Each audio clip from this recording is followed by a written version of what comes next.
কথাগুলো বলেছিলাম সেখানে সকল ইমাম কোনো ক্ষেত্রেই ছিল না, সকল ইমামদের কথা কখনোই বলা হয়নি। আমরা কিছু কিছু মসজিদে কিছু কিছু মাদ্রাসার ইমামও আছে যাদেরকে দেখা যায় যে শিশু বলৎকার করে, এটাও তো অনেক ধরনের গহিত কাজ।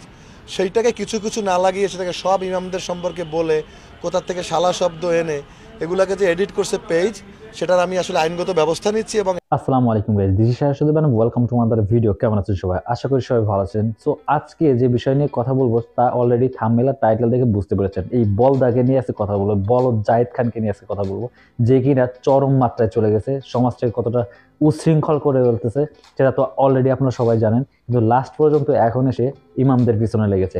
তো এই ডিগবাজি ম্যান আগে যে গল্পটা বলেছিল, ইমামদেরকে গালিটা দিয়েছিল, এইগুলা নাকি মিথ্যা, কাটসাট করে এডিট করে বানিয়েছে, এটা অস্বীকার করে মিডিয়ার সামনে কথা বলতেছে। সে নাকি তার ভিডিও এডিটিং করে এরকম গালিগালাজ বসানো হয়েছে, তার এটা দাবি করতেছে। তো এখন আসল ভিডিওটা আমরা দেখি, তারপরে মূল কথাটায় ফিরে আসি যে এটা কি এডিটিং করা ছিল নাকি অরিজিনাল কথা ছিল। তো চলুন শুনে আসি। ইমামরা তো শালা খারাপ, ছেলে বলৎকার করে, তো বাজে লোকে, তাদের কাছে আরবি শেখে যারা। এই সমাজে এগুলো ঘৃণিত অভাব আছে বলো, আলোচনাই করবে না। প্রেম করেছি বলে তো গুঞ্জন উঠেছে। আসলে প্রেম করেছে? হ্যাঁ, প্রেম করবো না নায়িকার সাথে? কার সাথে প্রেম করবো? কার সাথে প্রেম করেছে? নামগুলো বলতে চাই না, বিকজ অনেকেই সংসার করছে, এগুলো নিয়ে আবার তার জামাই খোঁচা দেবে উঠতে বসতে।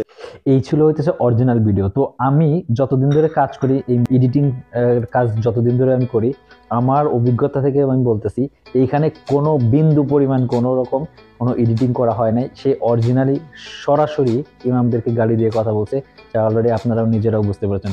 এখন আমার কথা হচ্ছে ইমামরা অরিজিনালি গাধা, ইমামরা অরিজিনালি খারাপ। না হলে তোর মতো ডিগবাজি যে কিনা নায়ক মেয়েদেরকে জড়াজড়ি ফাস্তাফাস্তির ভিডিওগুলো করে বেড়াস, দিন মানুষে আরো মনে করো বিনোদনের থেকে আরো উচ্ছৃঙ্খলা শিখাস, তার বাবা যা না যায় যে ইমাম গেছে সেই ইমাম খারাপই।